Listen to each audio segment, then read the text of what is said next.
Hey y'all, today we are talking Berryessa September 14th and 15th. And Saturday I ran up there with my buddy D.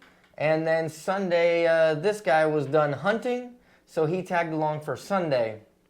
Weather was cold in the mornings on Saturday and got nice and toasty in the afternoon for Saturday, and then Sunday's weather was completely different. Windy. Not horrible, but it definitely was a windstorm. Water temperatures, probably that 73, 74-ish, somewhere in that ballpark. And water clarity depends on where you're at, depends on like what section of the lake you're at. So if you don't like what your water clarity is, drive to a different section and you find a different water clarity. But for the most part, it was at least a couple of feet. Like, I mean, you're still talking like 2-3 foot, somewhere around there, even the nastiest section, unless you're in with the waves, with pleasure boaters. Yeah. But to get into it, Saturday went out with my buddy D, and we started out on a main lake point, and we got there a little bit late, and I think we missed that window. I think that window was right in the morning. We kind of got out a little bit later.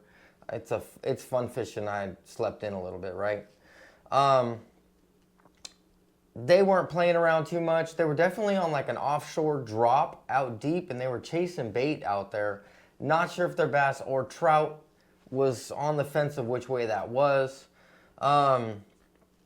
Decided to move away from there and start heading.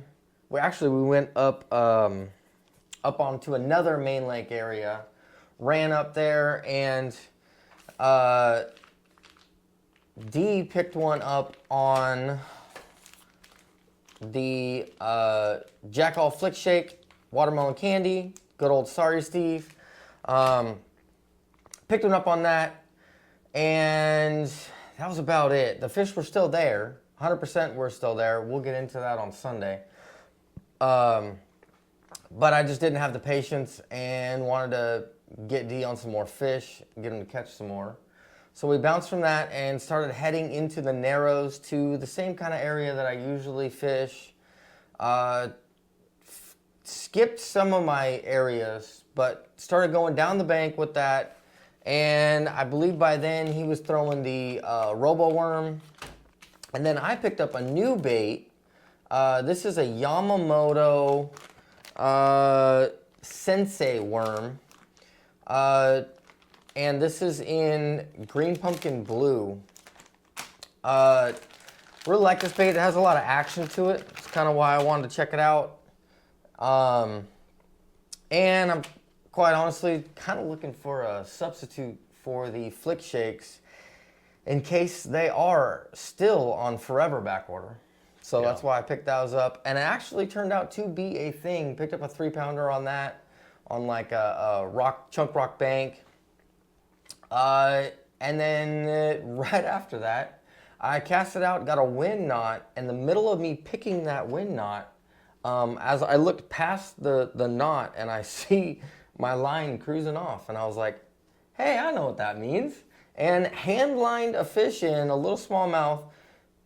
I don't think I've ever successfully hand-lined a fish until now. No? So that's kind of cool. After all these years, still get a first, right? Right.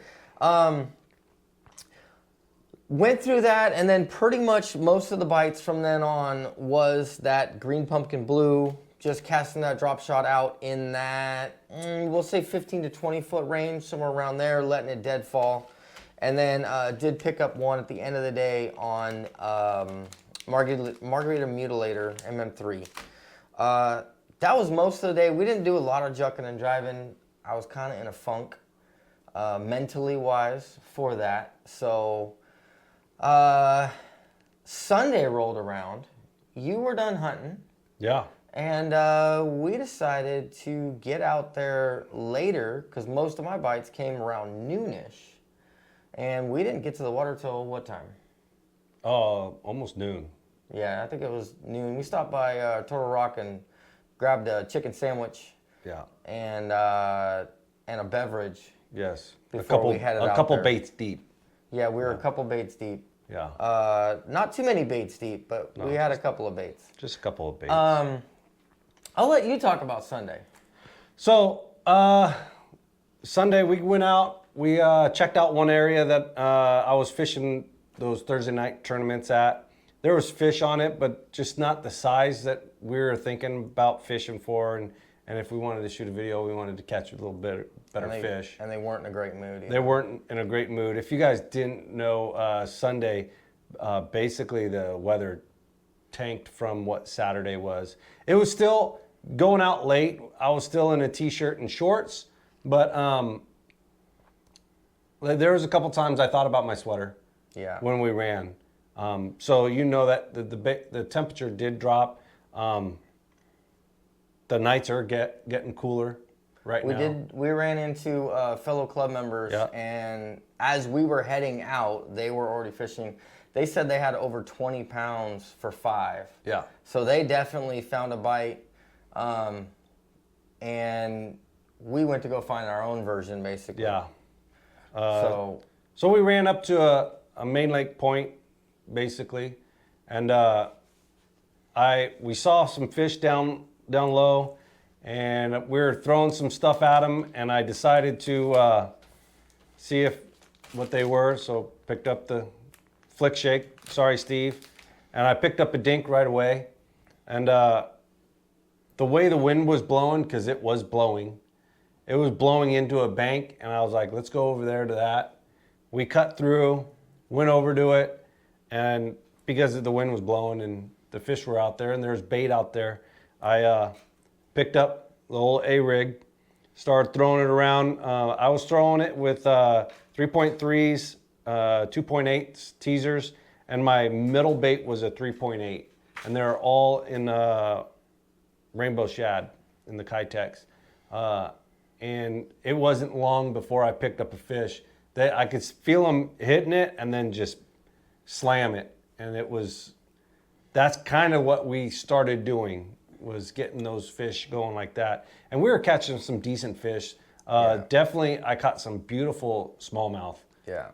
Definitely good, healthy smallmouth. The tails are nice and sharp still. There was no like wear on the tails. Beautiful smallmouth. And that was definitely working. I did try the flutter spoon, because that's kind of that time of year, right? Like, and I tried a different flutter spoon. Yeah, you tried a different flutter spoon than what I was using. But it's that time of year, they should be getting into that type of mood for that flutter spoon. And if we're pre-fishing, or not even pre-fishing, fun fishing, might as well throw some different stuff that we could get bit on, right? Like I picked up drop shot, I picked up other things. The one good tip for the A-rig though is I was throwing 1/8 ounce heads. Yeah. And I couldn't get bit at all. I was down there with them, but I couldn't get bit at all. I switched to whatever the Dirty Jigs 2 sizes up from that is. Yeah. I think it's like quarter. I switched to all 3 quarters. I had 1 quarter and 2 1/8 ounces. Once I switched to all 3 quarters, then I started catching fish. Yeah. You could see the fish come up and chase the A-rig, but they would just turn off on it. Yeah, anything that was chasing didn't eat. Right. The ones that rocketed from the bottom, those are the ones that ate. Yeah, 100%. And I think being able to keep that A-rig down and being able to bring it back faster, down deeper, they didn't have a chance to look at it and be like, hey, should I eat this? It was an instant bite, right? Yeah, it was more reactive. And they were hammering it. Like, it was actually really fun. Yeah. But I had one that I forgot I think I hit something or something, and I popped it up off the bottom, and then as it was falling back down, it just straight lined me, just pow. And I was like, oh. Yeah, great time. We caught a good amount of fish doing that. And I tried even, because a couple weeks ago up there fishing, I caught a 4 on a jig rig with a watermelon red creature bait. And I even threw that out a couple times. They're definitely, with the weather change, the nights getting cooler, you could tell that what was going on at Berryessa currently is changing, that you're getting that fall transition. So they are going to be moving around a little bit. You're still going to be able to find them, but they're not going to be as tight packed as what they were. And you got to grind out the bites. It's not unlimited, bam, bam, bam, but the good bites are there, but you got to grind out those good bites. Yep. I would say activity-wise, if you want to have the most activity, I would pick rock banks, like 45-degree angle rock banks, and just go down the bank. Realistically, I would guess you're probably going to be in that like 15 to 20-foot range, somewhere around there, and just kind of go down the bank. Throw and drop shot, drag and drop shot. Unfortunately, none of the sexy stuff that we like to see.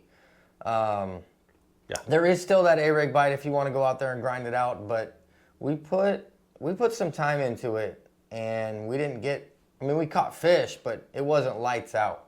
Right. So that's still to come for that area. It's not quite in that fall mood, but there's definitely fish on forward scan where you watch a ball of bait and they're surging through it and jetting through it and then suspending around them, more than it was like a couple weeks ago. Yeah. So they're definitely slowly transitioning into that fall. I do not doubt one bit that there is a section of that lake right now that's probably already in that fall section. Yes. So if you know where that is, you're more than welcome to share. But otherwise, enjoy it if you do find that. I think that's pretty much it for Sunday, though, right? We ran around and we shopped around for some other stuff and kind of run some new areas. We were trying to replicate where we were throwing that A-rig at and was not able to replicate it. Like I said, there's areas that are better off than others in that lake. Well, realistically, we didn't really get much time to replicate it because you looked up.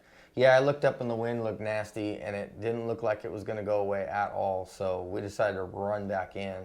Yeah, good thing because the swells were like 20 feet apart. Yeah, you definitely could not run them. They were the swell peaks were definitely longer than my boat. Yeah. And then once we got close, I just said, we've already caught a bunch of fish. Let's head home, and called it early. We only fished like a little under 4 hours or something like that. Yeah, not long. So that's pretty much it for Sunday, and that's pretty much it for the weekend. Like I said, your best bait, drop shot. If you're eager enough to go grind out an A-rig bite or something like that, I'm gonna throw an A-rig. you can definitely, that bite is there. That's pretty much it. If you have any questions, ask them down below. You can always hit me up on Instagram. And until next time, I hope you get them.